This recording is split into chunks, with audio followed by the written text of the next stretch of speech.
Hello all, welcome to success journey.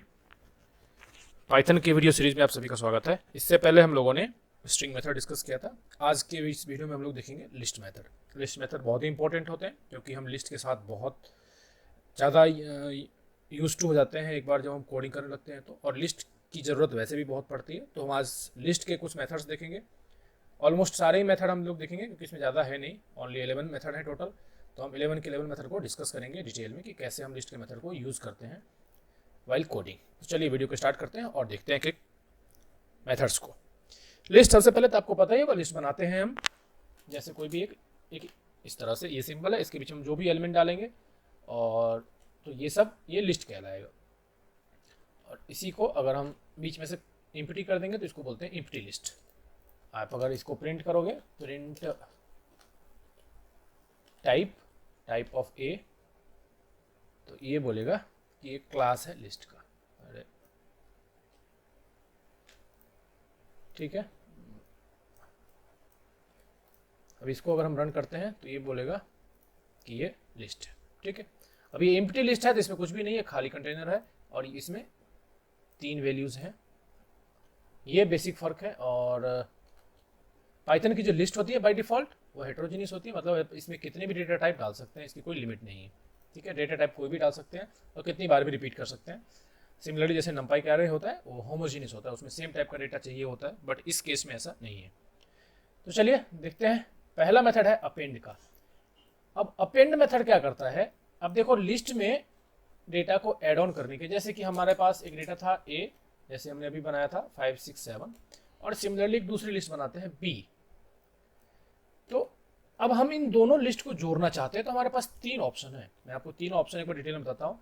अगर हम यहाँ पे ए प्लस बी करें, एक तो तरीका ये है, ये ए प्लस बी भी क्या करेगा, दोनों को एलिमेंट वाइज ऐड नहीं करेगा, मतलब मैट्रिक्स की तरह सम नहीं करेगा, बल्कि बी लिस्ट को भी ए लिस्ट वाले में अपेंड कर देगा और प्रिंट कर देगा। ठीक है, आप चाहे तो इसको सी लिस्ट में स्टोर कर सकते हैं या फिर सिर्फ रिजल्ट देखने के लिए ऐसे भी प्रिंट कर सकते हैं। दूसरा एक और तरीका क्या है कि ए डॉट अपेंड कर सकते हैं और इसमें बी लिस्ट को अपेंड कर देंगे।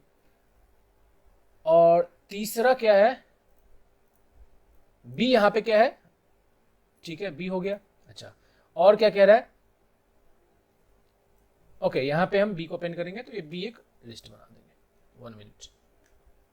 ठीक है, बी तो ऑलरेडी एक लिस्ट ही है। ओके चलिए, नेक्स्ट है तीसरा, हम एक्सटेंड कमांड का भी यूज कर सकते हैं, एक्सटेंड। ठीक है, अभी एक्सटेंड कमांड है। अब देखते हैं, एक बार रन करते हैं सबको। देखिए यहाँ पे तीनों मेथड हमने इंप्लॉय किया। अब ये प्रिंट ए प्लस बी अगर हम करते हैं तो ये फंक्शन नहीं है कोई, हम सिंपली एक मैथमेटिकल ऑपरेशन कर रहे हैं तो इसको हम प्रिंट कमांड के अंदर भी लिख सकते हैं। तो जब मैंने ए प्लस बी किया तो इसमें क्या किया, ए प्लस बी ने ए एलिमेंट में ही बी को ऐड करके सेम लिस्ट को रिप्लीकेट कर दिया। तो अब ये 5 6 7, अब इसमें ये टेम्पररी है, ये कहीं पे स्टोर नहीं हुआ, सिर्फ ए प्लस बी का रिजल्ट आपको शो कर रहा है, ये कहीं पे स्टोर नहीं हुआ। ठीक है, तो ये ए प्लस बी का रिजल्ट आपको शो कर रहा है। हाँ, इसको अगर किसी और वेरिएबल में हम स्टोर कर लें तब ये एक नई वेरिएबल, नई लिस्ट बन जाएगी और उसमें क्या होगा, 7 तक तो यहाँ पे है और ये इसमें लास्ट में ऐड हो गया element wise, as a element wise यहाँ पे ऐड हो गया। अपेंड फंक्शन ने क्या किया, इसके लास्ट में एक ही एलिमेंट में पूरी लिस्ट को अपेंड कर दिया।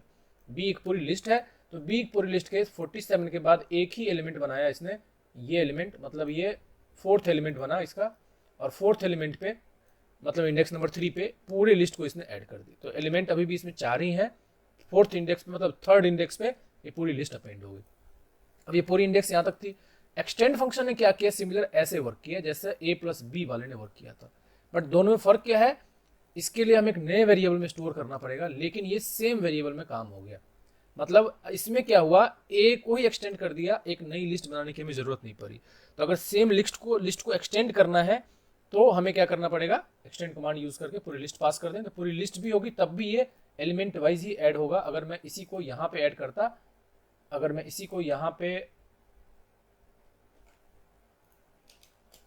ऐसे कर दूं और अब प्रिंट ए करूं तो अब आप देखोगे ये रिजल्ट पूरा का पूरा सिमिलर आएगा। ये देखो, अब ये क्या किया इसने, एक ही लिस्ट में ऐड कर, जैसे प्लस वाला कर रहा था, लेकिन अब ये वेरिएबल ए में ही स्टोर कर दिया है, जो वेरिएबल ए है उसी के अंदर इसको मॉडिफाई करके अपडेट कर दिया है।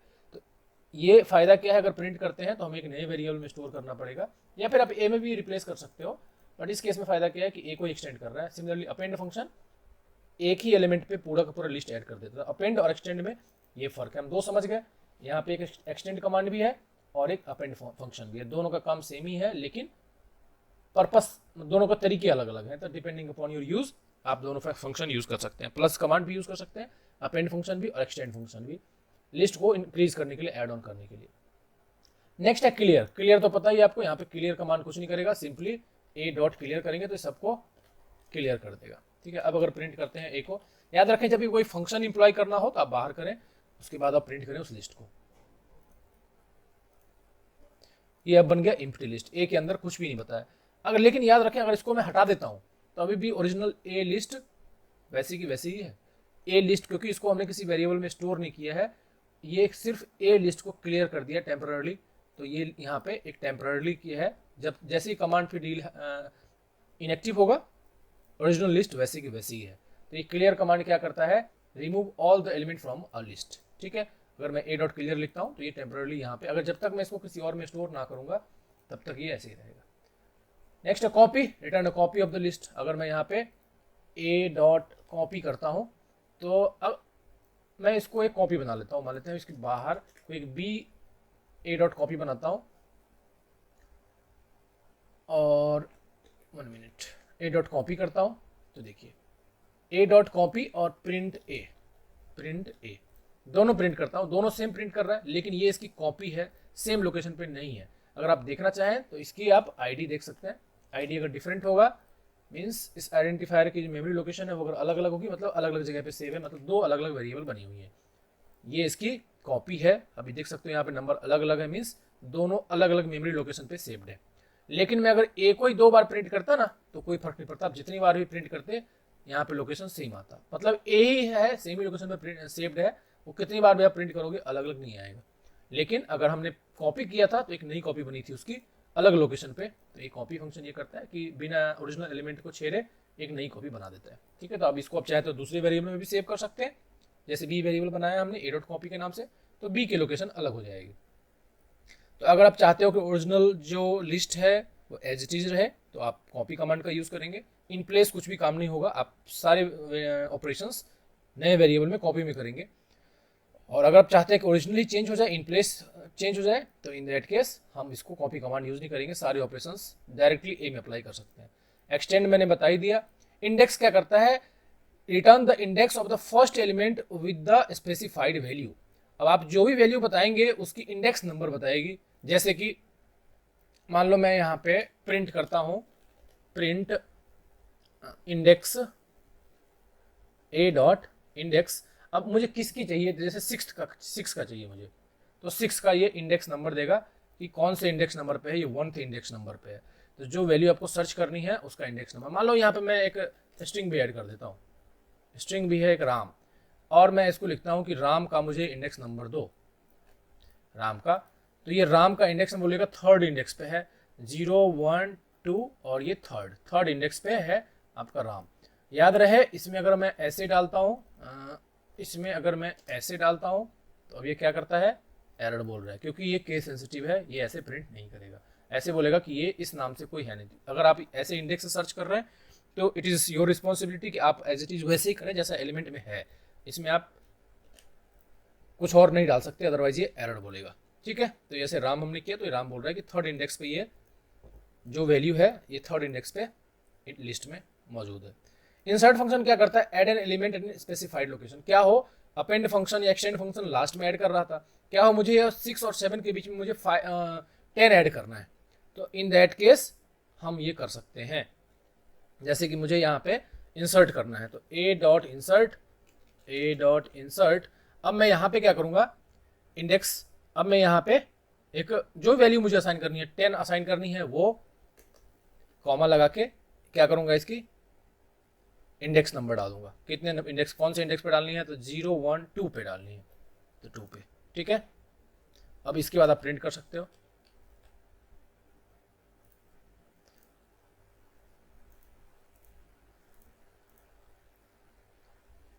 ये पहले आप देख सकते हो, पहले इंडेक्स लेता है, इंसर्ट फंक्शन जो है पहले वो इंडेक्स लेता है फिर ऑब्जेक्ट लेता है।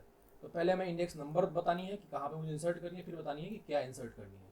10 इंसर्ट किया तो यहाँ पे 10 आ गया, यहाँ पे मैं कुछ भी इंसर्ट कर सकता हूँ, यहाँ पे मुझे दिल्ली इंसर्ट कर देना है, तो दिल्ली आ जाएगा, यहाँ पे दिल्ली इंसर्ट हो जाएगा। तो बीच में कहीं भी इंसर्ट करना हो डेटा तो उसके लिए इंसर्ट फंक्शन है, अदरवाइज अपेंड फंक्शन है, एक्सटेंड फंक्शन है।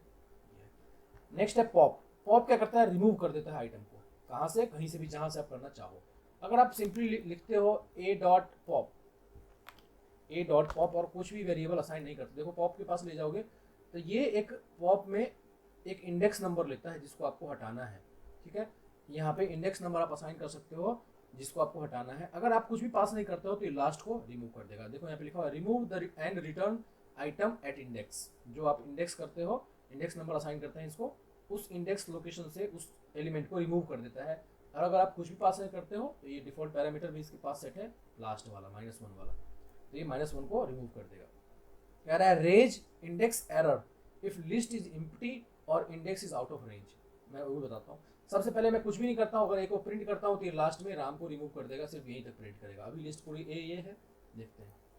देखिए राम को रिमूव कर दिया इसने, ये प्रिंट कर दिया, ठीक है, ओके। अगर मैं इसमें डाल देता हूँ कि मुझे सिर्फ ये 7 रिमूव करना है, तो यहाँ पे सेकंड एलिमेंट डालूंगा, तो यहाँ पे सेकंड अगर मैं इंडेक्स नंबर डालता हूँ तो ये अब 7 को रिमूव करके वैसे बाकी सब सेम चीज रखता है। लेकिन अगर मैं यहाँ पे, आप इंडेक्स नंबर देख सकते हैं 0 1 2 3 तक ही है, लेकिन अगर मैं गलती से यहाँ 4 या 5 डाल दूँ जो कि इतनी इसकी लेंथ है नहीं, अब ये एरर बोलेगा। कौन सा, इंडेक्स एरर, जैसा कि इसके डॉक्यूमेंटेशन में था, pop index out of range, ठीक है। तो आप कोई भी वो वैल्यू डाल देंगे जो इसमें नहीं है, मतलब इंडेक्स बाहर है, तो बोलेगा इंडेक्स एरर, ठीक है। तो इंडेक्स कमांड को, पॉप कमांड का यूज करते हैं किसी भी एक आइटम को स्पेसिफिक लोकेशन से डिलीट करने के लिए। लास्ट डिलीट करना है तो सिर्फ पॉप कमांड यूज करें, अदरवाइज आप इंडेक्स की लोकेशन दे रहे हैं। यहाँ याद रहे, यहाँ पे इंडेक्स की लोकेशन देनी है, एलिमेंट को नहीं देनी है। आप ये नहीं कह सकते कि 7 को रिमूव करो, ये यहाँ पे नहीं चलेगा। इंडेक्स नंबर देना है आपको, इसलिए जब इस पे आप कर्सर को ले जाओगे तो ये बोलेगा ये कौन सा पैरामीटर लेता है। इस पे कर्सर को ले जाओ, ये सीधा बोल रहा है कि ये यहाँ पे इंडेक्स लेता है, ना कि एलिमेंट की वैल्यू लेता है। आपको यहाँ पे इंडेक्स पास करनी है, तो ये ध्यान रहे जब भी आप कोई भी मेथड यूज कर रहे हैं तो इन दैट केस कि आप वो रिमूव कर रहे हैं या फिर वो अप्लाई कर रहे हैं जो वहां पे चाहिए, ठीक है, ओके। नेक्स्ट देखते हैं, नेक्स्ट कमांड क्या, पॉप हो गया, रिमूव, रिमूव, रिवर्स और सॉर्ट, ये 3 बाकी हैं। तो देखते हैं सबसे पहले रिमूव क्या करता है। रिमूव क्या करता है, removes the first item with the specified value, ठीक है। अब चलिए रिमूव, अब रिमूव पे ले जाएंगे। रिमूव क्या करेगा, यहाँ पे सेल्फ, यहाँ पे वैल्यू है। अब अगर वैल्यू से रिमूव करना आपको तो यहाँ पे आप वैल्यू पास कर सकते हो। Pop command element wise remove first occurrence of value, ये याद रखना। अगर मान लो कई बार एक चीज रिपीट हो रही है तो फर्स्ट एक्यूरेंस को रिमूव कर देगा। और raise value error if value is not present. मान लो मुझे यहाँ पे 7 रिमूव करना है, तो अब मैं रिमूव कमांड के अंदर 7 डायरेक्टली डाल सकता हूँ जो एलिमेंट में है। अब ये क्या करेगा, 7 को रिमूव कर देगा। तो अगर आपको एलिमेंट रिमूव करना है तो आप रिमूव कमांड का यूज करें, अगर आपको इंडेक्स वाइज रिमूव करना है तो आप इंडेक्स नंबर दे सकते हैं। अब ये क्या कह रहा है यहाँ पे, अब मान लो यहाँ पे एक और 7 होता, मान लो एक और 7 होता है यहाँ पे, तो ये सिर्फ फर्स्ट अक्यूरेंस को यहाँ से रिमूव करेगा, सेकंड अक्यूरेंस को रिमूव नहीं करेगा, ठीक है। ये बात आपके ध्यान होना चाहिए। यहाँ पे डॉट डॉट, ठीक है, ए डॉट रिमूव हमने किया, फिर से दोबारा करेंगे यही कमांड, तो अब देखो क्या होगा, अब दोनों साथ रिमूव हो गया। अगर आपको अक्यूरेंस में आ रहा है तो आप 2 बार इसको रिपीट कर सकते हैं। पहली बार में इसने पहले साथ को रिमूव कर दिया, दूसरी बार में इसने दूसरे साथ को रिमूव कर दिया, तो इस तरह 2 बार कमांड रन करेंगे तो ये दोनों को रिमूव कर देगा। तो याद रहे, एक बार में सिर्फ एक को ही रिमूव करेगा। अगर आपको इंडेक्स पता है, इंडेक्स से रिमूव करना है तो आप डायरेक्टली इंडेक्स नंबर डालिए, पॉप कमांड यूज कीजिए, अदरवाइज रिमूव कमांड को यूज कर सकते हैं। नेक्स्ट है reverse, reverse the order of the list. Order of the list को रिवर्स कर देगा, सिंपली जैसे लिखा हुआ है उसको रिवर्स, ठीक है। रिवर्स कमांड क्या लेते हैं पहले वो देख लेते हैं। रिवर्स कमांड कुछ भी नहीं लेता है, सीधा रिवर्स इन प्लेस, और डायरेक्टली ए को ही रिवर्स कर देगा। अब अगर प्रिंट करेंगे ए को तो इन प्लेस में ही रिवर्स कर देगा। अब देखो जैसे ये उल्टा आ जाएगा, अब इधर से लिस्ट स्टार्ट हो जाएगा एक तरह से, ऐसे समझो आप, जो पहले था वो बाद में, जो बाद में था वो पहले, ऐसे आ गया। नेक्स्ट है सॉर्ट, सॉर्ट द लिस्ट। क्या मैं अभी सॉर्ट अप्लाई कर सकता हूँ, पहले वो देखते हैं। सॉर्ट, सॉर्ट कोई कमांड लेता है तो पहले वो देखते हैं। सॉर्ट क्या लेता है, list supported less than T, sort the list in ascending order and return none, ठीक है। एंड रिटर्न कुछ भी नहीं करता है, सिर्फ असेंडिंग ऑर्डर में सॉर्ट कर देता है, रिटर्न नहीं करता। The sort in place, that is the list itself is modified and stable, that is order of the 2 equal element is maintained. 2 bar same है तो मेंटेन रहेगा। अभी देखते हैं ये सॉर्ट कमांड क्या करता है। की यहाँ पे नन है, reverse is equal to Boolean है, वो नन है। ठीक है, देखो यहाँ पे ये क्यों नहीं लिया, क्योंकि स्ट्रिंग है यहाँ पे इसलिए। तो ये रिवर्स करने से पहले क्या होना चाहिए, सारे नंबर होने चाहिए। ठीक है, मैं यहाँ पे कुछ चेंज कर देता हूँ वैल्यू। अब देखिए इसको सॉर्ट कर देगा अपने आप इंक्रीजिंग ऑर्डर में। अब यहाँ पे एक और कमांड ले लेता है, आप देखो यहाँ पे जब ले जाओगे तो यहाँ पे सॉर्ट में एक और फंक्शन है, वो क्या है, देखिए यहाँ पे सॉर्ट में ये है रिवर्स। तो रिवर्स अभी नन है, reverse is equal to true कर देते हैं, reverse is equal to true. तो आप अभी इस असेंडिंग ऑर्डर में इसको आप डिसेंडिंग में भी कर सकते हैं। तो रिवर्स को आप अगर ट्रू कर दोगे तो ये डिसेंडिंग में भी कर देगा, और रिवर्स अगर फॉल्स है तो ये बाय डिफॉल्ट ये फॉल्स ही रहता है, कुछ भी नहीं है मतलब फॉल्स है, तो ये असेंडिंग में करेगा। तो असेंडिंग डिसेंडिंग में अगर सॉर्ट को अगर सारे न्यूमेरिक वैल्यू हैं तब, कोई स्ट्रिंग है तो आप उसको नहीं कर सकते। हाँ, इसमें अगर मान लो यहाँ पे 17 दो बार आ गया और एक यहाँ पे 89 भी है, तो आप ऑर्डर को ही मेंटेन रखता है। अगर सेम वैल्यू आ रहा है तो ऐसे ही रख देता है, वो एक साथ रख देता है, ऐसा नहीं कि उसको छोड़ देगा, उसको भी यहाँ पे लिस्ट लिख देगा। तो ये था लिस्ट के सारे मेथड्स, आप लोग एक बार प्रैक्टिस करें। उम्मीद है वीडियो अच्छा लगा होगा। वीडियो अच्छा लगा हो तो वीडियो को लाइक कर देना। मिलते हैं नेक्स्ट वीडियो में। Thank you all, thanks for watching.